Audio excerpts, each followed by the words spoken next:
If you or someone you know may be struggling with suicidal thoughts, you can call the U.S. National Suicide Prevention Hotline at 800-273-TALK. Oh, you fucking want to be famous. Guys are looking sharp. Zach Dingee, Tony Two Cappelletti. Dudes, Three Legs podcast, where we share business tips, interview experts, And travel the world. This week on Two Dudes, Three Legs.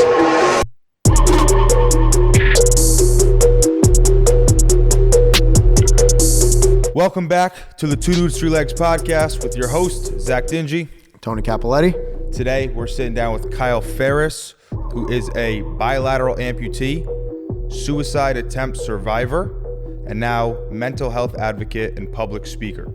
So Kyle has an incredible story. We just got to talk a little bit before on camera, and the stuff you're going to hear today is absolutely incredible. And just to preface it, on this show, we now talk a lot about who we talk to and who we interview, who we sit down with is survivors and entrepreneurs. And I think today we have the craziest survivor story you're going to hear. So let's get into it. Tony, why don't you start us off? So it's not only a survivor story, but a warrior story. My man is a warrior and a fighter. I want you to begin by telling us where it all started, your big battle in life. I attended East Stroudsburg University in Pennsylvania. It had a Division I wrestling program, which for me, it was exactly what I wanted to do. That freshman year, I really spent all of my time wrestling and staying focused on wrestling. The end of my freshman year of college, I had met a girl, really nice girl. We developed a relationship, and I had come to find out that she had actually lost her mother to cancer over the previous year. Her mom, I believe, had passed away over the summertime when her and I were not talking. One of the ways that I guess she had started dealing with the trauma of losing her mother was experimenting with opiate prescription pills. She had collected all of her mom's prescriptions that were left over from her mom's battle from cancer and brought them to college with her. Probably about a month and a half into our relationship, I started experimenting with the prescription opiates with her. I would say in probably a matter of 8 months, my life had completely flipped upside down. 8 months taking drugs with your girlfriend at the time. What starts to happen after those 8 months? I was doing the opiates with her. I went from eligible, where I could wrestle, and I was able to be part of the starting lineup, to at the end of that sophomore year, I was now ineligible for wrestling because there were finals that I showed up late to. There's a final I didn't make it to because we had stayed up all night the night before. I was so ashamed with who I had become, because going through life, you have people who are going to tell you what to do, what not to do. The thinking, right? Like the mental gymnastics you make to try and justify what you're doing at that time. Like, oh, well, doctors prescribe them. It's okay. Ugh. Right? Well, a doctor doesn't prescribe it and say, hey, break it up and snort it up your nose. You know, that's not the directions on the bottle. Yeah. But at that time, I was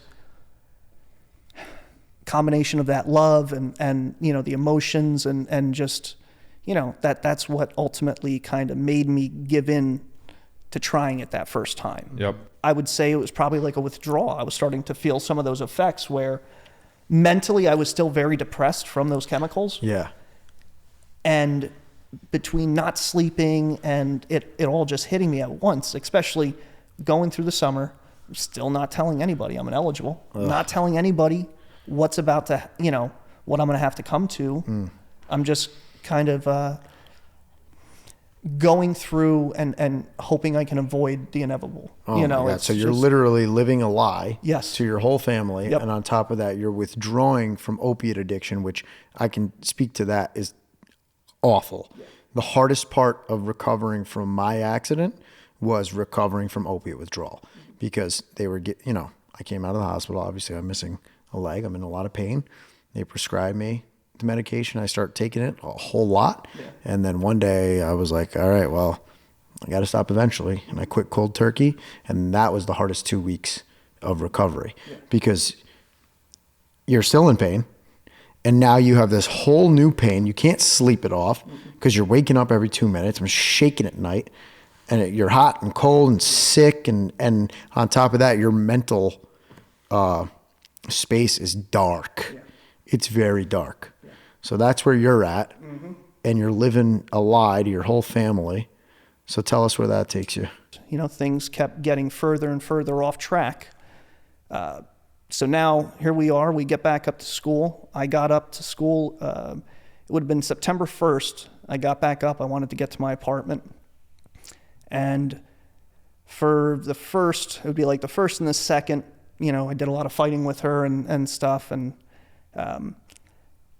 at the end of it, it was September 3rd, 2006. We had our final last breakup, and that was it. It was finally over. I had a complete and utter meltdown and breakdown. I mean, now I had seen everything slip away from me, right? So I lost wrestling, and like I told you before, even though, I could have just, you know, went back to school, worked really hard, became eligible again. I could have, you know, got back to wrestling. In my crazed mind at the time, because my thoughts were so irrational, I wasn't thinking about that. I wasn't thinking about the proper road I should take, right?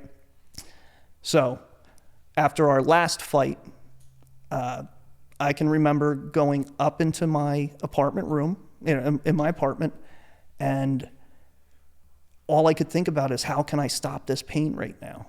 You know, it was like, I didn't necessarily want to die, but I wanted to end that situation I was in. All the pain I was experiencing, all the crazy thoughts, I just wanted them to stop. I looked up at my dresser, and there was a bottle of Tylenol. 225 milligram pills, it was either 200 or 225 pills total in the bottle. But I cracked open the bottle, dumped in a mouthful, chomped them up, swallowed it down, dumped in another bottle, you know, mouthful, chomped them up, swallowed it down. I had a Arizona big can, right, which was what I helped wash it down with. But upon taking that, I walked out the back of my apartment, down a flight of stairs, in which case the stairs, they had 4x4 posts on either side, right? Walking down, I thought it would be a really good idea at that moment. And this wasn't something it took me years to actually remember this, okay? Mm-hmm. But walking down those back steps, 4x4 post, I decided to haul off and punch it as hard as I could. And I broke my finger that night, okay? And you can actually see it. I'll be able to show you guys later, but I have this one nub that just stays down in this fixed position, right? See how I can't raise that up? Yeah. So that night, I punched it, broke it, broke this in here. I went into the coma, right, which I'll get to in a second and explain it more, but I walked down those back steps, punched this post, got out to my car, and I wanted to drive. My plan initially was to get onto I-80 and just start, driving out like I was going to go towards Penn State, because there's a certain area of I-80 where it's just no real traffic late at night. There wouldn't have been anybody for me to veer off and hit. I mean, I really tried to plan this So out. that's what's going through your head. You're not regretting it right away. You're committed, and you're done with the pain, and you just want it to be over. Yep. I was so done with how I felt at that moment. It was like, I need to just end this now. Wow. And I was so scared to face everybody with now what I had done. I got so deep. I dug my hole so deep, I didn't know how I was going to get out of it. So for me, it was just like, all right, I'm going to throw the towel in, and this is it. No letter, no goodbyes. No. So what had happened was I get down, I get into my car, and I can remember I was crying, but the moment of hope I had, and this is probably something that saved me, because if I had gotten on the road and just started driving, I don't know that I would be here now, okay? But when I got into the car, didn't want, because I didn't write a letter, I wasn't going to leave anything. I didn't want my family to think that it was because of them. So I tried to make a couple phone calls to not like, hey, you got to come and save me, because it was, no, I'm an hour and a half away from you guys and I've already taken it. So it was just, let me make my peace and everything. And I tried calling. I think I spoke to one of my brothers, and I can remember my parents pleading with me to tell them where I was. I didn't do that. After I'd spoke with my parents, I'm pretty sure it was my mom. I spoke to both of them, obviously, but my mom was the last one I spoke to, and she was pleading with me. I hung up the phone and I just kind of sat there as I was getting really woozy, just drowsy. I could barely stay awake. My mother got in contact with, my ex at the time and told her, like, listen, you have to go and find Kyle. You have to get to him, okay? Her and her girlfriend came over and they found me locked in my car. They broke my windshield, or they broke the car window. Yeah. They get me out of the car, called an ambulance. Ambulance comes and everything. They're waiting. While I was laying on the ground, the girl, my ex now, she was a phys ed, major. Okay, so she had me laying on the ground. And you're incoherent at this point. I'm completely unconscious at this moment. Okay. In a frantic state of mind, as I'm sure you guys could imagine for her now seeing this, right? She, they had pulled me out. They had me flat on my back. She tried to get me to bring up the pills. Right. Okay? And where did she find you in the car? I was just in my front driver's seat in my parking lot. Okay. Yeah. Yeah. I didn't even make it out of the parking lot. Jeez. Because it was how I made it down the stairs. I can't remember. It's that quick, it was like 15, 20 minutes maybe that I was in the car before it was like my head's just dropping, I'm out. Yeah. She had pulled me out of the car, and while I was on my back, she had tried to get me to bring up some of the pills, tried to get me to throw up. Mm-hmm. In the process of that happening, I aspirated vomit into my lungs, okay? So after the ambulance takes me, they get me to the hospital. They try to pump my stomach and get whatever they could out of me. At this point, too much of it had already started to make its way through my system. Within 72 hours, my liver and kidneys had shut down. All of my organs were failing, and I was being induced into a coma. I was put on a ventilator within a very short time, within like 2 weeks, I would say, if that. I had developed a pneumonia, which was from the aspirated vomit into my lungs, and then I had also developed a staph infection. So now I have all of this going on at once. I got a staph infection and pneumonia, and then my liver and kidneys that were shutting down because of the Tylenol. Mm-hmm. In the first few weeks, it would have been I was in the hospital I was initially at, right next to the college. It was called Pocono Medical Center. So I was initially at Pocono Medical Center from September 3rd until September 22nd or 23rd. And then at this point, my condition was so grave that they had to life flight me by, helicopter to a larger hospital with a bigger trauma unit. Mm-hmm. When I say so grave, I was induced into a coma. Everything was failing, full multi-organ failure. I was telling you guys, I went from 155 pounds, right? I wrestled 141 pounds, right? Walked around at 155. I went from 155 and I blew up to 240 pounds because I developed what's called compartment syndrome, which is just internal swelling. It's also can be caused from internal bleeding, but I wasn't internally bleeding. I was just swelling. So I swelled like a tick. That extra weight is all weight? That's all water weight. Wow. All water weight. 90 pounds of water weight, which is 70% of your body weight at the time. Yeah. I looked like a pumpkin. I mean, my head was just. It's not something you can really imagine. Excuse me, Kyle. Do you mind if we back up for a sec? Yeah. You said you blacked out the night of the accident, of your attempt, and did you go into a coma that night? No. Okay, I did so not. that was what you told us How much of that was from your conscious? Were you awake at all when the ambulance came? What was that like? That is, so I don't really remember much besides getting into the car. Those events of how that happened was what was relayed to my family by my ex, the cop that showed up on scene and everything. Understood. Yeah, So yeah, then- that's what he said. He said he passed out in the car within 15, 20 minutes of getting in. Yeah. So then once you were taken to the hospital, when was the medical induced coma? When was that decision made? Do you know? That would have been within the first few days I was there. Like I said, the toxicity, the amount of Tylenol I took, like when you do just the mathematics of it, you're talking 225 times 200. Yeah, I mean 200,000 milligrams of Tylenol. Yeah, like 400,000 there's milligrams of no Tylenol. reason as to how I survived that. Right, like that amount of Tylenol should have killed me. Did you flatline within those 3 days? Were you pronounced? I don't think in the first 3 days, but total, and I'll go through all of them. But And you have no memories from being taken out of the car to being induced into the coma? No. Okay. my first memory comes probably close to the end of September. Wow. Or actually, even probably a little bit after that.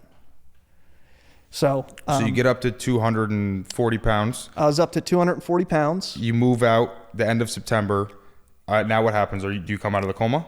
So I was life flighted on the 22nd or the 23rd to Hershey Medical Center, right? At this point, in those first few weeks at Pocono, I had flatlined. My parents had planned my funeral. They actually, at the high school that I went to, at a Friday night football game, they actually had a moment of silence for me because the word made it back to Somerville that I was going to pass away that night. They had an organ donor team on standby waiting for me. They were to the point where a hearse was en route to pick me up. Wow. Holy Because it's like, he's going to be shit. dead in an hour. Yeah, that's so you the need to get this closest it done now. gets. Yeah. And they call them donor organ harvesting teams, right? I mean, they're just waiting to take out whatever they could, whatever they were going to be able to get out of me to help somebody else. They were there. They were on standby. Not yet, though. No, You're not ready yet. No. So what happens after that? So once I got to Hershey Medical Center, right? So I got to Hershey. The first time I can remember regaining consciousness, okay, it would have been like the beginning of October. Okay. I'm out of the coma, right? I'm making progress. I wasn't in as bad of shape in that initial, in the first run up, right? So the first time I was in a coma, the first month. Mm-hmm. I'm making some progress, right? I was trached. They had taken my tracheotomy out of me. I'm starting to eat again. My liver and kidneys, which were, you'll be on dialysis for the rest of your life.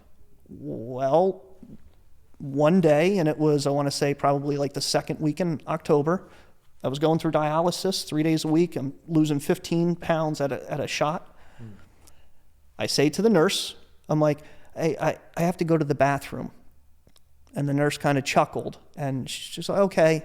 And she goes out, and she's talking to my family, and she's like, I don't know how to tell him, but he's asking for a urinal. He's never going to be able to pee on his own again.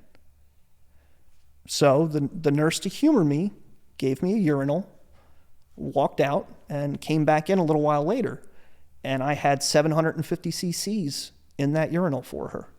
So liver, kidneys were never supposed to work again. One day they started working. Like 3 weeks after. Yeah, like 3-4 weeks I was going to the bathroom on my own. Tell us about your mind state in the hospital after this whole happened. Are you still speaking to that girl at this point? At this point right now in the very beginning, no, I was not speaking to her. I really had no recollection of what had happened. I really couldn't understand what I had done, and the family members weren't too, they weren't exactly divulging these certain facts to me. So you don't even know why you're there? I had no real clue as to what was going on, why I was there, why I was in such bad shape. I mean, there's a part of me, I'm like, I'm going to wrestle again, Are you asking questions? Oh, I'm trying to ask questions, but, You're not getting any answers. And initially, no. Is that they weren't trying to upset driving you crazy? me. Yeah. And now hold up. When you woke up from the coma, you were missing the ends of your feet?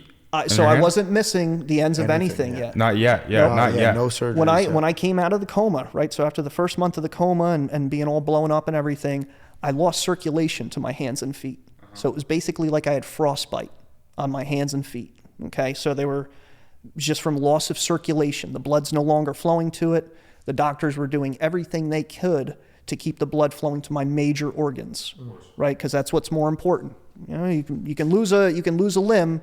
You can't necessarily lose, something more important than that. So when I came out of it and I see my feet are all big bandaged up and my hands in a big bandage and sling and everything, I'm looking at dead tissue on my hands and feet, and I have no idea how this happened or why this happened. And they're just trying to give me information, but not too much information. Just enough to satisfy let you know your- that something's going on. All this while too, here's another layer on the cake. I had a tracheotomy, so I couldn't talk. So there was points where I was nonverbal, where I couldn't, like I'm flat. I'm trying to mouth something, So I couldn't even really communicate when I'm first coming out of it and trying to understand what happened. About the second weekend into October, second or third week now. It was October 15th or 16th. Okay, so I've been making progress. I'm doing better and everything. I'm starting to eat again. I'm getting ready. They were going to transport me back from Hershey Medical Center in New Jersey, or Hershey Medical Center in Pennsylvania. They wanted to get me back to New Jersey. They were trying to get me to a good rehab center. One opened up called JFK Rehab Hospital. Okay. So the day that the transport van was coming to get me, it wasn't going to be an ambulance. It was a transport van. Nurse comes into my room, and my mother and my great aunt Sissy are sitting in the room, and a nurse comes in and is looking over my medication chart and everything, and is like, I don't know why, but there's 2 orders for potassium here. Okay. Well, one would think if there's 2 orders and you're unsure, you may just go out and ask the doctor out at the desk. She didn't. She went ahead, proceeded to give me a double dose of potassium, one through my stomach tube, and then one through my IV, intravenous. Upon capping off my stomach tube, within a matter of minutes, I started to throw up really, really badly, and I went into grand mal seizures from the overdose on potassium. Oh my God. So now, bedside, And at this point, just so we know what type of shape you're in, you're still obviously in bed. You can't walk. Couldn't walk or anything like that. Nope. So you're immobilized. You're not speaking. Nope. And she just sends Well, you. I could speak again because I had taken the trach out, but Okay. it was, I was still. You're eating again. Yeah. At this point, okay. And she just hits you with the double dose of potassium. Okay. Nurse, yeah. Tell us what that does. Nurse hits me with the double dose of potassium, and meanwhile, there's a transport coming to get me to take me back to New Jersey, right? The transport was late by about 20, 30 minutes to get me. They gave me this dose of the double dose of potassium. I go into grand mal seizures bedside. They had to retrach me on the bedside.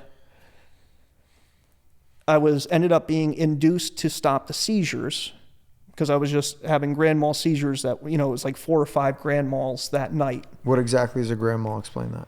Grand mal seizures, basically your brain misfiring and shutting down. It's like a reset. Like think about resetting a computer. Yeah. Yeah. It's just your brain's all going haywire. Okay. And I didn't have From potassium. Yeah. I would never expect. double dose on potassium. So when this happened and they retrached me bedside, they had, put me back under, induced me to stop the seizures.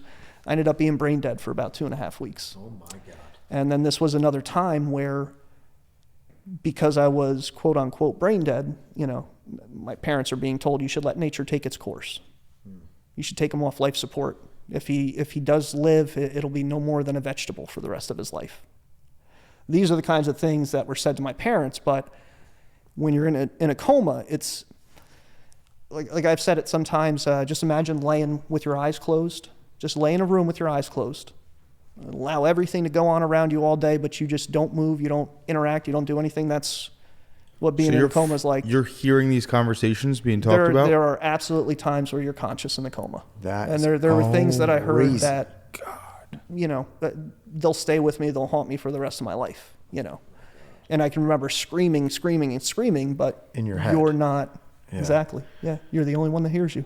Wow. Yeah. That's incredible. Mm-hmm.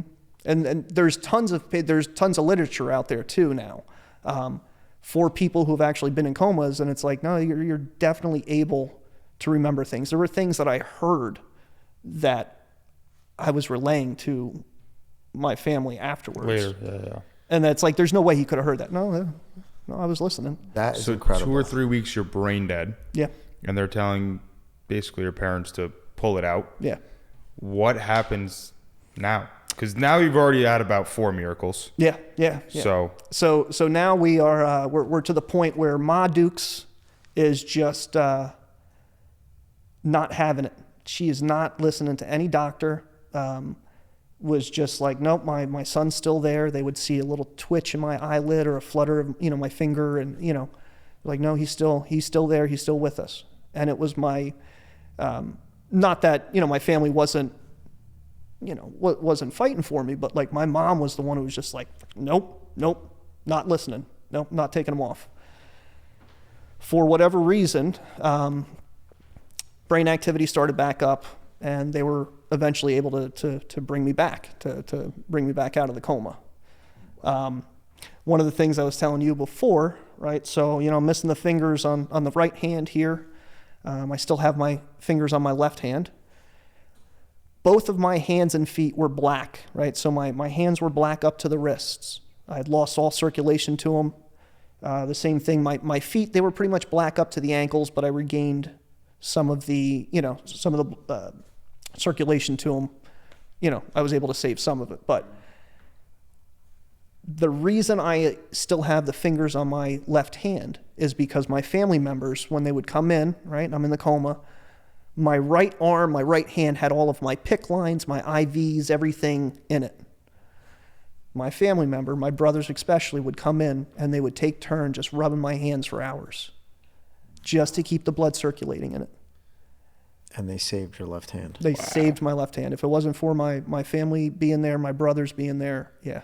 That's amazing. Yeah. That's incredible. Yeah. So now, at this point, when you wake up from your second coma, is that when they take your feet and your hand, or no? No. So I did not actually have surgery to remove the necrotic tissue. I was at JFK Rehab Center for like 2 months, a month maybe. Then I got moved to a lower rehab center for like a physical rehab center. When I got to that rehab center, actually prior to that, I had my fingers done first. So the fingers were the first thing I had amputated. Took a little while, it healed from that. In which case, when I had my fingers amputated, so the day I went in to have the bandages taken off, my surgeon brought me in, my mom took me to that appointment. He took off the bandages on my hand, and I remember just sitting there sobbing, because I'm looking at this hand, I'm like, oh my God, that's my hand now, like my finger, they're gone. And I got over that little hump, right? That was like, gosh, it is what it is, they're gone. When I went in, month and a half later, however long it was in between the surgery then for my feet, they amputate the front half of each foot off. And I had to have skin grafts to try and close those wounds and everything. When I eventually went in to have the bandages taken off my feet, I had no emotion about it. It was just like, it was easy enough. Like, I thought, no, maybe I'll cry or something. No. So you had accepted it after it happened to the hand. You knew it was coming for the feet. So you just had accepted I was prepared. At that point. Now, at that point, you still don't know how you got into this situation. When does that information come out to you? So by the time I got back to New Jersey is when it was really like starting to be put and all the this way is out before there. amputations. Yeah. Okay. Yeah. So I got back in December, right? So 3 months. So then what I December, want to and then know hold up. is I need to figure out this timeline. 3 months, December, you're back in New Jersey. Then when you go back for your hand, when you get your hand amputated? It was like February, March that I was going through the amputations. So another 3 months for your hand, and then how long to your feet? That was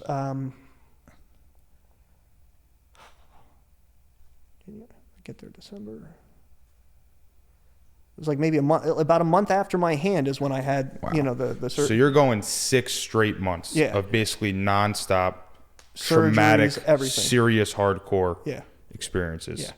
Now, what I want to know is, do you think that not knowing how you got yourself into that situation was possibly your saving grace, and how you kept your warrior spirit and fought through and made it? I would absolutely have to say so. Yeah. I think being told so much when I was in such a fragile state, Would have pushed you over and the such edge, disbelief. Yeah. I mean, I was in complete and utter disbelief at how I got to that, and to be told you did something like, if you had Let's told talk me about that. your- Let's like, talk about you- who told you and how that was, finding out that you had actually. So it was a combination of, my mother and father telling me like what had happened. And I remember really the reason why they started explaining more and more to me was because I was asking where my girlfriend was. There you go. I was just going to say. I'm asking where she is, Right. she is. And it's like, oh, you guys aren't together anymore. And, this happened, I didn't have a cell phone. They didn't want me looking at my, cell phone or trying to text or anything like that. So it was, in the beginning, trying to make sense of all of that. How they were able to balance that, not just tell me like, yeah, you tried to kill yourself. It was like, because they were, like, it's not like my family was fully aware of everything that was going on. And it's not like my now ex-girlfriend was like, oh, hey, yeah, we were doing opiates together, Right. And this behavior that you learned that you had taken on, well, let's not call it a behavior, but what you committed to do is not you at all in any way, your whole entire life, until you begin doing opiates and then withdrawing from them. So, you're looking back at it and you're like, I assume you're thinking, how the hell did I get into that? Yeah. Because you've never, that wasn't you. No. So talk about that a little bit. Yeah. I mean, like I said before, growing up, I had role models everywhere, Right. Like I had a lot of good people around me. That is always like that. That's still for me, that's the hardest part to like make sense of. Like, we all make mistakes in life. We all do some dumb stuff, on occasion, but to be so adamantly against something and then so quickly, engaging in it and like making, like I said, the mental gymnastics of like, well, it's okay. It's a prescription drug. Hey, doctors prescribe them. Right. Well, yeah, like I said, doctors don't tell you to take them the way that you're taking them, and doctors don't tell just anybody to go and take them. You know. It's amazing, when people usually talk about how bad opiates are, they don't really talk about how much of a mind state shift it puts you in. But it's clear in this story that you were a real go-getter. And then in just 8 short months, your life changed so dramatically that you were ready to just end it. Yeah. That is a huge testament to how awful opiates are. That is incredible. All right, well, let's talk about a little bit after, you finish with your amputations. Actually, we only went about halfway through your amputations. Yeah. So we're at the point where your hand's been amputated. Yeah. You have half of your feet. And did you tell us that you went back to wrestling? All right. So at this point, you've now lost both the ends of your feet. You've now lost your right hand. Do they tell you after that, you're going to be in a lot less pain, you're going to be better, and your life's going to get a little bit better because now we've done things to help prevent that? Because before you answer that question, you told us those next 8 6 to 10 years was essentially the most brutal and painful thing that you've done up to that point. So at that time, are you going into it thinking, okay, they've gotten rid of the ends of my feet and my hand, my life's going to get a little bit better?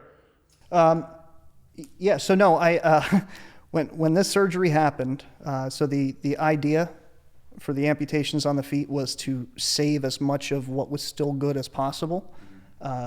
The surgeon that I met, that my mother found, was specialized in reconstructive surgery. So his idea was that you're young, you're going to recover. If we cut off more, you can't put it back once it's cut off, right? So his idea was to save what we could now, see how you do, see how you recover, because with the trauma my body just went through, the weight fluctuations, the being in the coma, all of the muscle atrophy that I experienced, I was saying, like, I didn't have the strength to lift my head up. The first time I took a shower in the rehab center on my own, I fell out of the shower stool, like face planted, because trying to sit and hold myself up, my core was gone. I had been cut open from sternum to my pelvic bone. I had 300 staples and stitches, right? So having that initial surgery done, it was, I don't really know how you're going to do, but you're young, you're strong, you've rebounded this much so far. I never anticipated how painful it was going to be walking. It was just kind of one of those things, guys, where I looked at it and it's like, well, these are the cards you're dealt now. So this is how you have to, this is what you got to deal with. So regardless of whether or not it was going to be really painful, I didn't have a choice. I didn't think it was like, all right, I don't want to be in a wheelchair. Nothing against being in a wheelchair, because I use one now anytime I don't have my legs on. But I personally didn't want to be in a wheelchair because it was like, I shouldn't be in a wheelchair. I mean, I have this mind of a 21-year-old kid, an athlete. Like, I can't picture myself in a wheelchair. Yeah. So I was willing to walk around in as much pain as I had possible. to. Yeah. And that goes on for 6 to 8 years. Well, how long? So I walked in agonizing pain, right? I started walking probably after all the surgeries, everything finally healed and stuff. I started walking around, it was probably 2008 is when I was really up and able to put weight on my feet, move, and it sucked. I mean, it was excruciating. So yeah, I did it. I went through life the best that I could with what I had, because I didn't have a choice. And at that point, you don't have a job. In the very beginning, I didn't have a job. Just trying to piece back whatever I could in my life at that point. So initially, it was just years of recovery, slow recovery. In 2009, 2010, I started going back to junior college for a short while. But with those sorts of amputations, as you can imagine, you can run into a lot of infections and stuff. And ultimately, I ended up running into infections in the bone. I went through a lot of surgeries afterwards, trying to just mitigate the issues with my feet. Yeah. But those amputations, me walking, made it very hard to not have open sores, blisters. It's your feet too, so it's infection just runs rampant. So then, tell us the next big step here. So I was working. I got back to my life as best I could. I had a job. I was working at a job for 8 years, same company. I was in a sales position. It was 2019. At this point, man, I just, the physical pain of getting around just really started wearing on me.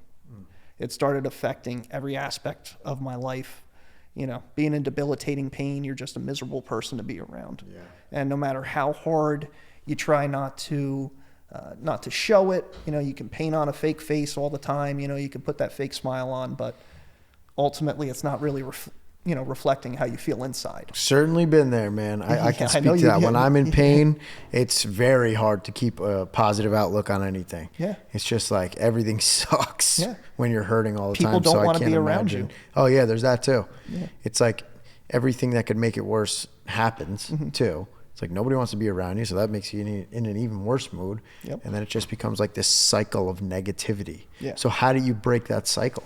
So I broke it basically by, I'll give the credit to my wife. My wife said to me after seeing me basically tap out, right, is basically how I'll say it. She was like, Kyle, what else do you have to lose? She goes, I'm not going anywhere. She goes, your pain, it's not going to get any worse. She was like, if you amputate them, and if you end up in a wheelchair, hey, I'm still here. Like, okay. That's a good person to have in your corner. Well, okay, hold up. Before you get You into the also story of just when said you lose your your wife without mentioning. When did you let us know about the wife, man? When did you meet your wife? Because you're going through this pain and struggling in life for 12 years. So what year you meet your wife, and how does that go down? So I met my wife in 2012. She was a bartender. I went out with my buddy one night, and I saw this really attractive drink girl, and for whatever reason, I walked with a cane and everything. I didn't really think I had a shot, but I humored myself and hit on her, asked her for her number. And when people say, oh, love at first sight, guys, we met, and it was honestly like, it'll sound corny, but we're just two people looking for the same thing. Mm-hmm. She didn't notice my cane. She didn't notice my hand the first time. That was it. That was my ride or die chick right there. I found a person who didn't. I don't think it didn't sounds care. corny at all. Yeah. My girlfriend, I went on one date with her, and she came back to my house that night, and she hasn't left. Yeah. Yeah. She's at my house right now. Yeah. She's still there. Nice. And Nice. we're happy as can be. Yeah. That's Love- what you gotta love have. you, You babe. gotta have a good one. Yeah, she's my ride or die for sure. So Yeah. it doesn't sound corny to me. Well, good. Then all right. That makes me feel a little bit better. I'm not the only one. So you meet an amazing woman, Absolutely amazing woman. and hold up, I'll let you fix that. And in the midst of all that, as you're in love with this woman and going through all that, you're still going through the toughest part of your life for another 6 years until you decide to do the surgery. Then the conversation comes up. She says amputate, and you say, let's look into it. Yep. All right. Tell us about deciding to have both of your feet cut off. Yeah. So I came to that decision. Obviously, a whole lot of help from all the pain and misery I was in, but social media, obviously the great thing it can be, or it can always be used in bad ways, but all of the veterans, and this is really this was the first thing that got me to just pull the trigger, maybe not the best thing to say, but Nice. I was, I wanted more, man. I was just so tired of being in that pain. And I would see all these different veterans on Instagram and shit. And here they are, amputee, above knee amputees, people who are missing their hip. They have all types of prosthetics and they're doing everything. And one of the ones that really pushed me over the edge was seeing a Green Beret who had lost his leg. I don't know if it was above, I think it was a below the knee, but lost it and then still went back into active duty. And I'm kind of like, all right, well, I'm not a spec op guy, but whatever. Well, if he can, if he can do wear that, prosthetics, that's a testament to how well prosthetics work. Yeah. But I was researching people, amputees who, see what they could do. You saw Oscar Pistorius, right? Right? I mean, hey. Talk about pulling the trigger. Exactly. That's my Halloween costume next year too. Just wait. Oh, that's just a wait. good one. I was Lieutenant Dan this year. Going Oscar Pistorius next year. That's a good one. Got to put the blade legs to good use. What's it called? Valentine's Day is coming up too. Oh yeah. But that's when he killed his girlfriend. Yeah. Yep. That's nobody. It's nobody. But all of the all the veterans, right? It was, for me, that was seeing them put it out there, I'm like, okay, get me more interested now. Like, let me, like, on the cusp of it. My wife, she had obviously, made her point very well known to me. And it was just kind of like, all right, I can't deal with the pain anymore. I started researching doctors in my area. Started off with a podiatrist because I was like, all right, let me start here because it's going to be a process. You're going to have to get, okay, yeah, we recommend this, or, it's like I'm going to have to work my way through. Started with a podiatrist. He saw my feet. He was just like, yeah, you should probably have those amputated. I'm like, well, that's what I'm trying to do. Yeah. He's like, well, I'm not your guy. He was like, let me send you to, to a foot orthotic specialist, right? I'm like, okay. I go and see this next guy.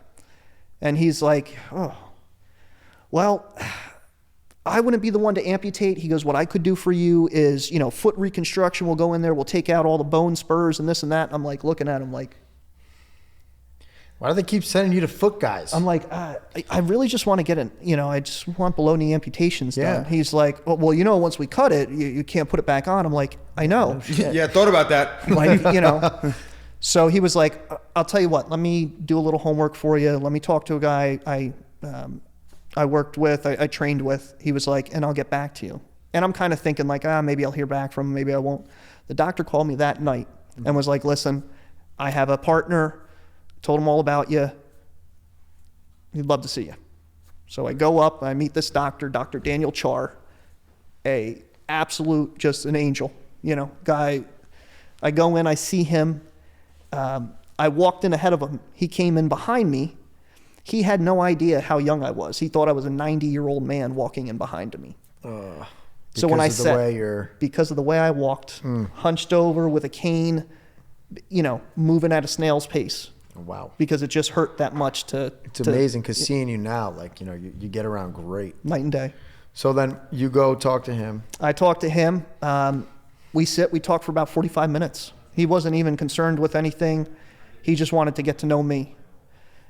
After explaining everything, then he finally looks at my feet. He's just like, I'm going to help you. He was like, let's get this done. And he asked me, he goes, so I've only ever done one amputation at a time. He goes, typically, if we do have to do 2 amputations, he goes, we would amputate one, you would heal, and then we'll go back and amputate the other one. He goes, but in your situation, he goes, how would you like to do it? I said, both at once. Wow. He was like, yeah, I guess you can't really walk on just one foot. I said, no. I was like, I don't want to do 2 surgeries. I don't want to go under anesthesia twice. Wow. I never heard of that. I want both done at once. At the same time. And he was like, well, you'll be my first, but if anybody's going to be able to do it, you're going to be the guy. I was like, all right, let's do it. That's fucking badass. That's great. And so this whole time you're thinking this is going to be your saving grace, and you're. I had faith. I guess you knew it. Yeah. I had faith. It was Tony. It comes down to literally like when my wife said, like, how much worse can it get? Right. Now, so obviously it could only get worse, but yeah. I put my faith that it was the right decision. Right. Yeah. That's incredible. So you wake up after a bilateral amputation, all in one day. It's one shot. They do it. They get it right the first time. Yep. No revisions. Nothing. So then what do they do after the surgery? You probably go home the next day. So I came out of surgery, and I had the biggest shit-eating grin on my face. I was looking down at him, and it was like, yes, freedom, woo, know, because for once it was like I didn't have, as an amputee, you know about like phantom pain and stuff, and real bad nerve pain. Absolutely. My feet used to hurt like all the time, whether I was walking on them, I wasn't on them, whether shoes, it didn't matter, right? As soon as they were gone, I mean, I was smiling when they brought me up to my room. I mean, there's pictures I have from being in surgery, and I'm just sitting there like, yeah, Oh, that's awesome, man. And so I went in, Monday morning was my surgery, and I went home Thursday. They were like, oh, you'll be in 5 days. I was like, I'm going to make it out in 4. How long till you're up and walking? Shit. So I had to spend 6 weeks was the recovery time of not putting any weight on them or anything. So 6 weeks to let the healing happen. You're casted up? No cast, no. Wow. No, just bandages and stuff. So I didn't know that. I thought everyone, when they get amputated, has to get casted, because I had a cast, but I guess that's probably because mine was Yours so was a fucked little up. more, yeah. You Mine was experienced a lot of really trauma. bad. Yeah. Well, yours, it was broken, shattered, right? Destroyed. Yeah. I mean, we had 6 revision surgeries. When it first broke, it was all the way down here, and they just kept cutting up and up and up and up to prevent, infection from spreading and keep what was good and what was bad. And that took a while. I mean, I was in the hospital for half a month during just surgeries. So I can't believe, I didn't know they didn't cast you. And it's only, how long you said? 6 weeks without putting pressure? I healed for 6 weeks. And I could always pull my phone out to look at the exact date, but it was April when I went in, right? So I'd healed up. I see my doctor, and he's extremely happy with the way everything looks. We made my prosthetics appointment to go and get my shrinkers, right, to now draw out the swelling. Yep. So I went, got my shrinkers, wore those for a couple weeks, and then went back for my fitting for my temp legs. Check sockets. Yeah, for those first ones. I think it was like 4 or 5 weeks after that, or maybe 6 weeks after that, I had to wait for those sockets to come in. Yeah. The day I went to get my first set of legs, right, I put them on. I squeezed my stumps into them, right, because there was still so much swelling. Yeah. Squeezed my legs into them, stood up and did 2 passes in the railed walkways. Yep. It was just, which is it's like just a little walkway with 2 railings, so you can help yourself up if you need to. Yep. My prostheticist, I stood up before he even told me to. Like, it was just, dude, it was so built up in me, you know. It's like, I was ready. You were waiting how many years? 12 years at that point to walk without pain? It would have been you could say 2007 till 2020. And what's the pain like the first time? Because I remember when I first walked on my prosthesis, it was painful, but my surgery was awful. What was the pain like? That first day, it sucked, man. Yeah. I was like, I'm not even gonna lie, there was a little part of me that was like, oh shit, is the this wrong how much? decision? Yeah, dude, like really? Yeah. I didn't realize like just how swollen I was. Yeah. It takes and time. how much pressure it was, right? But I made those 2 passes, and it was like really painful, and I was like, oh man, like, and I was kind of like a little, not regret, but almost like, yeah, is this the right thing or not? Right. 5 days go by, I didn't try and walk on them for 5 days, right? And then at the end of the week, I was finally like, man, suck it up, let's do it. I put them on, got my walker, went out, and started walking my neighborhood. And it hurt, but I would just think back to the pain that I felt for all of those years. Right. And I was like, shit, even if this is the kind of pain I have to feel, it's less than the pain I was already in. There you go. That's than a positive outlook. Yeah. So your positive outlook is back in full force. Yes. Yeah. So then, at that point, you've got your legs back, fast forward, a couple months, and you're not in pain anymore. You're walking. You probably feel amazing. Yeah. I feel like a new person. And what's the conversation? When do you have this conversation with your wife? We made the right decision. How is that? Oh, I mean, that conversation happened like immediately after surgery when I talked to her that night. When I wasn't in pain, dude, like when I was sitting there and I didn't have that neuropathy that just like, it feels like your feet are on fire. I mean, that's like the only way you can describe it. It's just agony. Like to wake up and not have that. I can't imagine that pain of walking around on half foots that are getting infected. God, I wouldn't wish that on anyone. 3 years later, how are you feeling today? Oh, amazing. Amazing. I mean, I feel I gained a piece of myself back. I gained a piece of my life, my identity back. Although I'm not wrestling, dude, you're running, like the amount of miles I ran when it came to cutting weight. Like I loved running. I was a 2-sport athlete in high school. I ran cross country and I wrestled. I wasn't big enough for football. What are you going to do, right? So I chose the better sport anyway. Agreed. But to be able to do that, especially now, right? I mean, because just getting around, right? Like after I had the surgery and, the years I've learned to just get around and walk now, it's great. I mean, I'm more agile than I expected. I have better balance than I expected I was going to. I guess you'd say it's like riding a bike, right? Like when you're an athlete for so long, you know, your muscle memory, it's still there. It's such a great feeling. And now to have some levitate running blades and to be able to do that, and it was literally the day I got my blades, I stood up on them and ran. Yeah, I saw the video. To be able to do that, it was... And how did you stumble upon Levitate? So I found Levitate just by Instagram and going through searching Dude, I would search like, the hashtag like, BK life or amputee life and stuff like that. When you reach out to people, especially in the amputee community, they are extremely everybody's very welcoming. Very welcoming. Yeah. You know? And friendly and offering information. Yeah. It's incredible. Yeah. There was a person I met on Instagram right before my surgery when I was coming to the decision, right? He was a below knee amputee on one leg and he was a Symes amputee on the other leg. I don't know what that is. I've never heard that. Symes amputee, it's like they fuse your tibia and fibia to your ankle. It's another type of amputation, right? Oh, when they put your foot backwards? Yeah. That weird looking one. Yeah. So just so people understand what that is, there's an amputation where they'll cut you here, and I don't know what the use case is for. I don't understand why they do it, but maybe someone will know. They will cut you here, and they'll take, I think they put it up here to give you a knee. So I think if you damage your knee enough or something, they'll cut your tibia and fibula, fuse them, turn your foot around, right? And then put it here as if it's your knee, and they'll cut your leg here. Show a picture of it.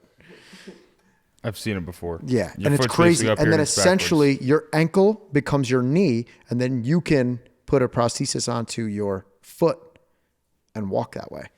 That's wild. Yeah. But What's it called? A Symes. It's called a Symes. Yeah, I'm pretty I didn't sure. know that was the name. Yeah, SYMES. That's interesting. But I reached out to this, to a guy who just had his story out there, right? And I reached out just to say, hey, which one do you walk better on? What's the pain like? You're asking those questions because now you're about to go through this. And I wanted to make sure I did the proper amputation. The guy was like, yeah, the Symes one is cool. He was like, but I have more issues with that one. He goes, I would not recommend. He was like, but if I could redo it, I would just go double below knee. Yeah. And I was like, oh, okay.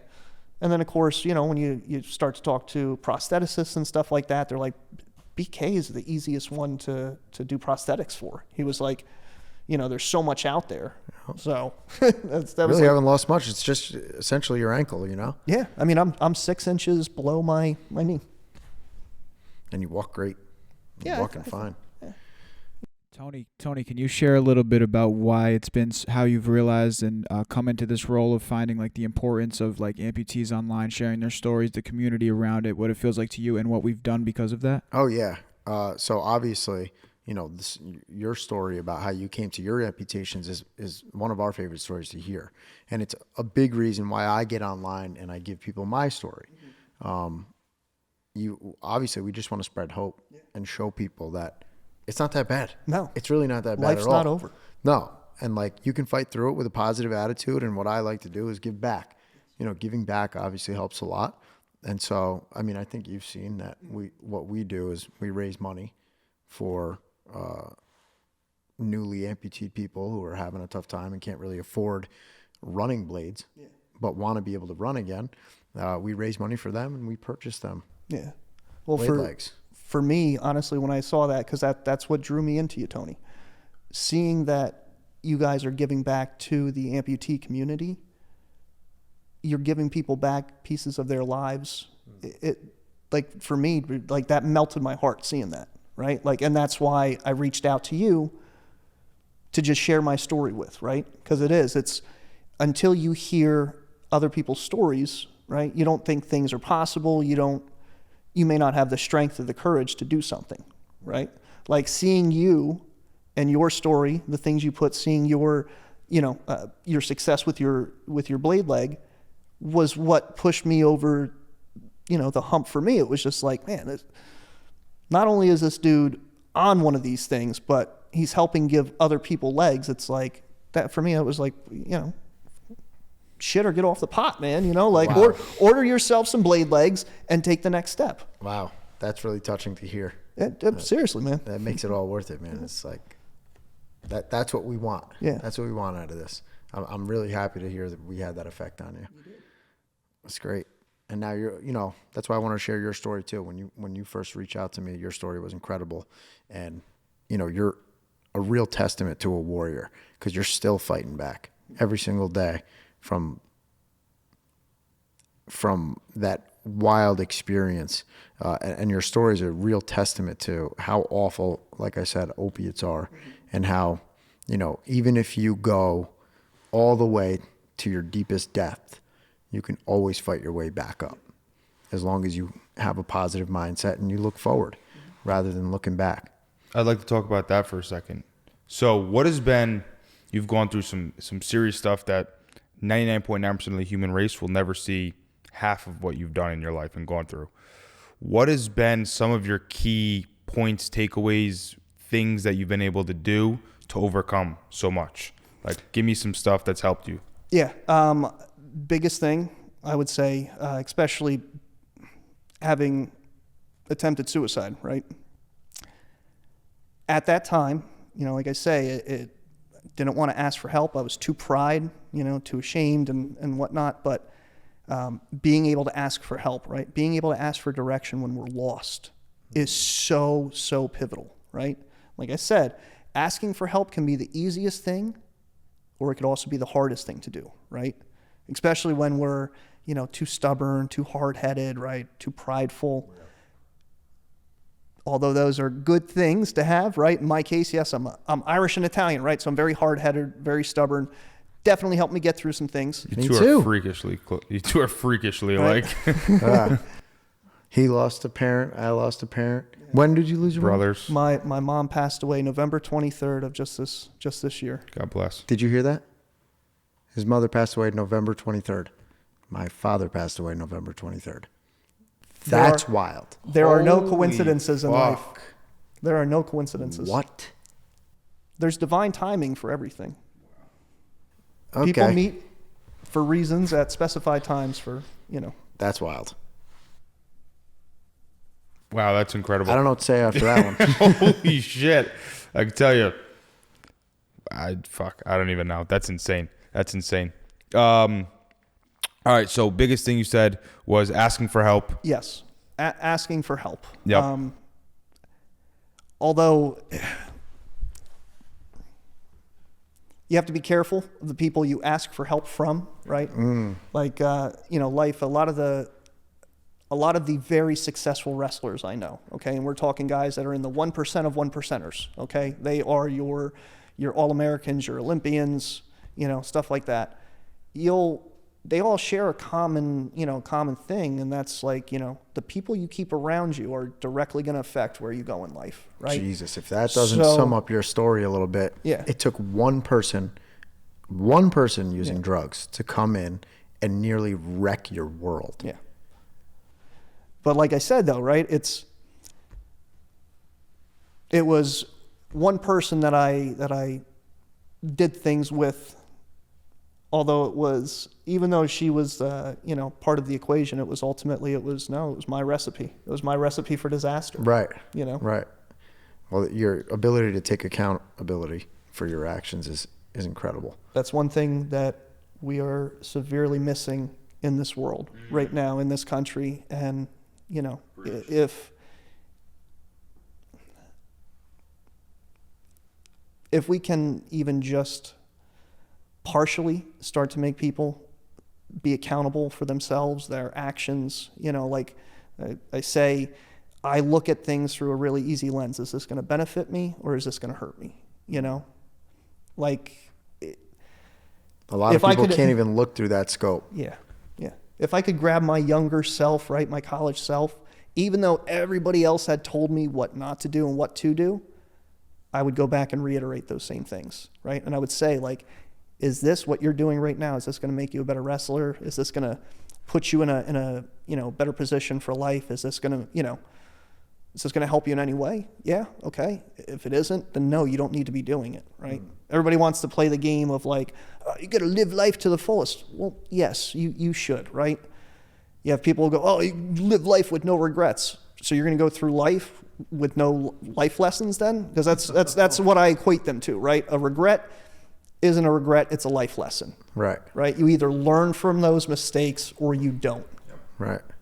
So you have a lot of good messages, which brings me to my favorite question of all. And I don't want to wrap it, but I do want to ask you this. At the end of the day, what is your favorite message to leave people with? Honestly, that particular one, I will say, when you're lost in life, ask for direction, okay? Because there's so many times where you're not willing to necessarily take the next hard step, and getting somebody else's perspective on it is going to help you make. You'll hope to say it'll make you make the better decision, but it's at least you're getting somebody else's perspective on it than your own. And try to make sure you're asking the right person. Yeah. Okay. I like that. You got a lot of good mottos now. I wish we wrote them all down. Bobby, how far Gotta keep are we? them. An hour and 20 minutes. Wow. Holy All right, shit. so let's pick points that we want to talk more on. I feel like so I'd say overall your story is really about, hope and being able to overcome going down to your deepest depths, and through positivity. And there's a lot of mental health influence in there, right? So tell us about, I believe you said you're working with, what is it? Two different mental health organizations. Okay. All geared around suicide prevention, especially in youth. Just because nowadays, kids are bombarded with so much crap that we weren't. Yeah. Social media. Yeah, social media is a big the one. internet. Yeah, but It increased human interaction by I don't know what the real figure is, but 10,000%. Yeah. We never used to be in touch with so many people. Mm-hmm. And it's like, when you're in touch with so many people, you can spread a lot of positivity, but wow, you can much spread toxicity a lot too. of toxicity, negativity. Yeah. It just spreads so quick. And when you're talking to young people, especially 14, 15, high school kids, that negativity can get to some people real bad. But tell us about a little bit of the work you do. Yeah, so my college roommate had introduced me to a group that came. He's a teacher. They came and did a program at his school to help teachers be able to identify students that are, experiencing trouble or having mental issues, and just talking with my buddy. He was like, Kyle, you should really get in contact with these people. You tell your story. And this is even in a conversation where I was telling him things for the first time, and he was just kind of like, you really need to get in touch with this, with this group.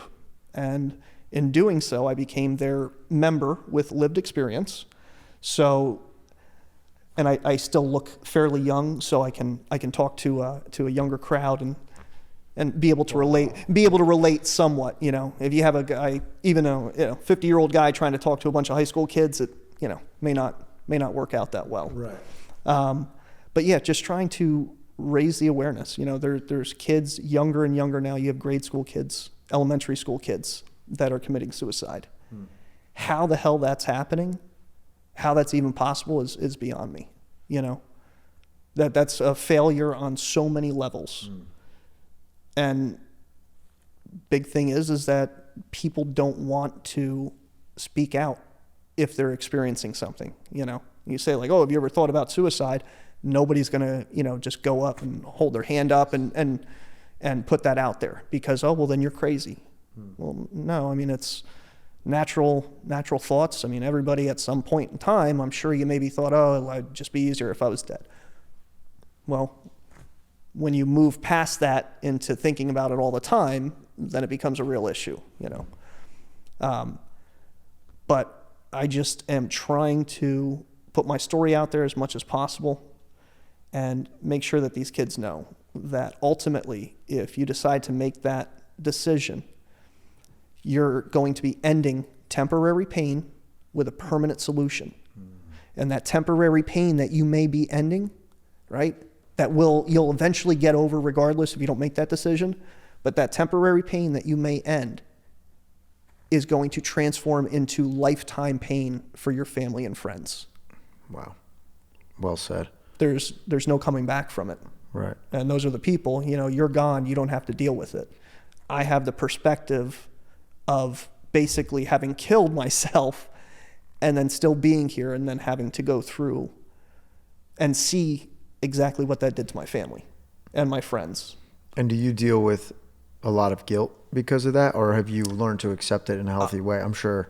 I'll tell you this. I did for a long time, and there still is that part of me that it's always going to be there. But amputating my legs was definitely that helped me let go of it. Like really, just kind of put it to rest. Like, yes, I did something extremely selfish. I hurt a lot of people in the process, but they all understand that I'm still here. I haven't given up, and I'm moving forward. Yeah. So for a lot of them, they can forgive. We'll never forget it, but my family and stuff. I mean, they wouldn't ask for more than where I am right now. It's amazing how you can make your family suffer through your own experience. Yeah. Like I always, with my motorcycle accident, I think my brother who was there, who was on the motorcycle behind me and watched the entire thing, had a worse experience that night than I did. He had to watch his little brother crash a motorcycle into a wall at 50 miles an hour, fly through the air. He probably thought I was dead immediately, which it's, even seeing that with your own eyes, I would never wish to see that happen to one of my brothers, anyone, but to see it happen to one of my brothers, that would be horrific. Yeah. And I think, that probably had a big impact on him. And thank God, obviously I made it, and he actually ended up saving my life. He had to tourniquet my leg, but that night was probably way more traumatic for him to experience than me. I mean, I was in shock, which is somehow a reliever to you, obviously. Oh yeah. But he had to experience it and remember it, and probably had nightmares about it. But it's amazing how your own experiences affect your family so much. And, with suicide, it's tenfold, because when you take that step, you're right, your suffering does end, but the suffering's not gone, it's passed along. Mm-hmm. Exactly. And if you can tell that to people, then, that's why it's a selfish decision. But if you can articulate that to them in a way that maybe it will prevent them from doing that, because, putting that on someone's shoulders, maybe it'll stop them, and then they'll go seek help. Another thing I wanted to ask is, like, you do a lot of work for mental health and speaking out against suicide. Now, what about drugs? Because I feel like drugs are a huge part of your story. Yeah. So I went through my surgeries and everything afterwards, right? So I had the bouts with opiates that led to this, right? Prior to that, they weren't there. I went through my surgeries and shit afterwards, dude. A lot of them, I can't even say a lot of, almost all of them, I would have something for pain initially when I was in the hospital. But then when I was home, I was experiencing everything, like you say, cold turkey. Yeah, I wasn't taking anything for pain. So. And is that because you knew? I knew what would happen if I went to it. And I was also just, they literally drove me to wanting to kill myself. That depression that sets in with them.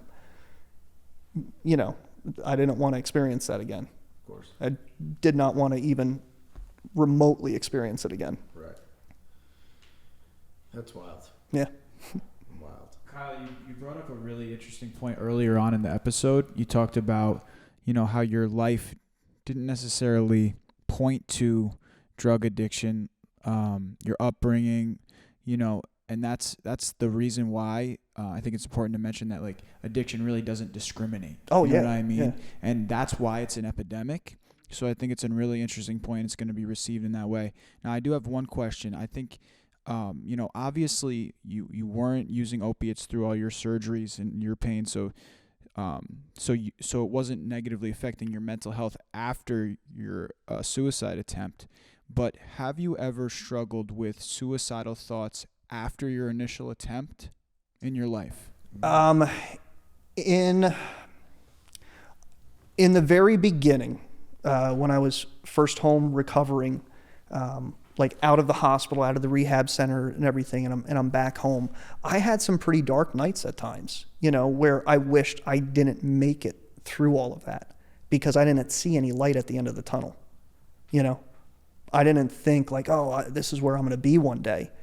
All I saw at that moment was this skinny little body of a failed college athlete who tried to commit suicide. Like that's how I viewed myself at that time, right? Because now once I'm home by that time, I mean, things have been told to me. I'm now fully aware at everything that had happened.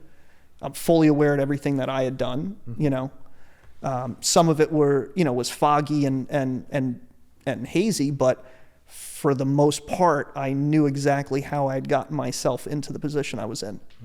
So those nights, those sleepless nights, especially when, like you're first home from the hospital and stuff, you spend that much time in the hospital. You get used to somebody coming in every 2 hours to poke you, to prod you, to check your vitals, to do this, to that. So I hated that. Every time I just start to fall asleep, they'd come in and switch something in my arm and then doctors would come in at 4 a.m. and turn the lights on and be like, hey, we're here to look at you. Yeah. And I was like, great. Couldn't let me sleep. Mm-hmm. Can you turn the lights up brighter? Yeah. Oh, yeah. Yeah. And hospitals are torture. Yes. Yeah.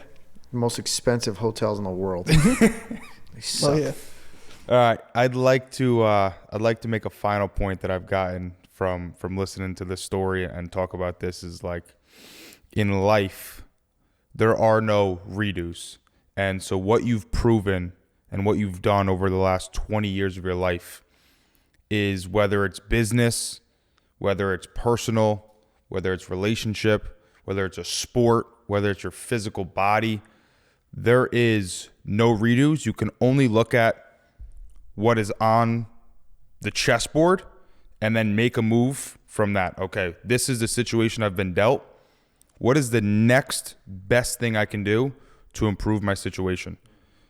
And like, you have been such a good example of that, because every time something happens, you've been able to make it to the next step, to the next step, to the next step. And now 17 years after almost killing yourself, you're in a stage where like you went through basically almost killing yourself, then going through complete misery, to now being the happiest you've probably ever been in your life and being the strongest mentally you've probably ever been in your life, So the testament and the point I want to make is just like, whatever it is, you have to be able to now, what you've been able to do is like pull back and say, okay, this is the shit that's happened.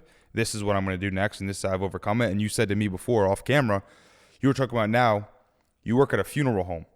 And you were like, it doesn't matter the money I make. It doesn't matter what I would do. I would not give up this job, because what I do now, I can relate to these people in a way that they've never been able to talk to someone at a funeral home, because you've dealt with all that. So all of the stuff you've done up to this point has been amazing. And I want to make that final point just because for me, this whole time listening to you guys, that's what stuck out to me, and that's what I wanted to share. So, and it's not over. You just started running again. Exactly. Well, how long ago? 2 weeks ago? I got my blade legs January 9th. Yeah. This guy's good with dates. Yeah. You're really good at dates. Extremely specific. Just the other day, it was 2 days ago, the new video I posted. There's 245. Yeah. There's a hill in my hometown that I used to run up all the time. It's called Cliff Street. And it's just like an inclined hill. Used to sprint up and down this thing with 10 layers on to lose weight in high school. Cutting weight. Never. Torture. Yeah. Never ever thought in a million years I'd be able to run up that hill. And the other day, my wife and I was like, I'm going to do it. And all I'm thinking is like, all right, am I going to fall forward trying to go up this thing? And it's like, well, sometimes you got to run before we walk. That's right. And that's Sometimes. So. That's awesome. I just have, and I want to just throw this out there too. I just spent a weekend in a house with extremely influential people right? Everyone from the Levitate crew and a bunch of other amputees. And while I was there, one of the days I had this thought, you know, we were all there because one thing happened to us. And for most of us, it was an accident. But we're all there, and I'm with pretty influential people, you know, Footless Joe, I'm sure you may have heard of her, Alyssa the amputee, huge following. We had Lasse Madsen there. All of us were there because of an accident that had happened in our life. And through that accident and what we had to overcome, we all found a greater purpose. And obviously, it sounds like your story is going to be that same exact story. And, you know, our purpose has now become to spread positivity in the amputee community, which you're going to do as well, but not just to amputees. You can actually share it with anyone who's suffering from mental health issues. And so with that all being said, would you have take anything back, or would you take this path again? I have had that conversation many a times before, and every time I come to the same exact conclusion. If I changed anything about that night, I would not be the person I am now. I'm a better person than I was then. The way I like to sometimes look at it is all the shitty qualities that I had at the time died with that person that day. And I had the long journey to become the newer, better person I am now. So, and I sure as shit never would have met my wife, you know? And that's like, honestly, that's probably the biggest thing for me. Is like, all right, if I change that, I don't go through that, what says I would have ever met my soulmate? It's funny you say that, because I said the same thing to my girlfriend, and then she's like, we probably wouldn't have met. And I was like, we absolutely would not have met. Yeah. If I didn't get into my accident either. Mm-hmm. It's wild. We're all on a crazy ride, man, you know? It's wild where we find our purpose. Yeah. All right, well, I think we'll wrap it there. That was incredible. Thank you for coming and sharing your story. Is there a spot where people can go and check you out and listen to you? And do you have a message to people who need help with mental health? So about the only social media I'm on currently is Instagram. My name's Kyle Ferris, 1985 at Instagram. That's my little handle. Really, once again, when it comes to anything mental health related, right? Speak to somebody. Easiest thing for younger people, speak to somebody who's older than you, because chances are is they've gone through something in their life and they've dealt with it similar to what you're going through. You know, you pass people every day. We're all going through our own battles. We're all fighting our own demons. And reaching out to people is, like I said, it's easy, but it's hard. But I love when people reach out to me. Yeah.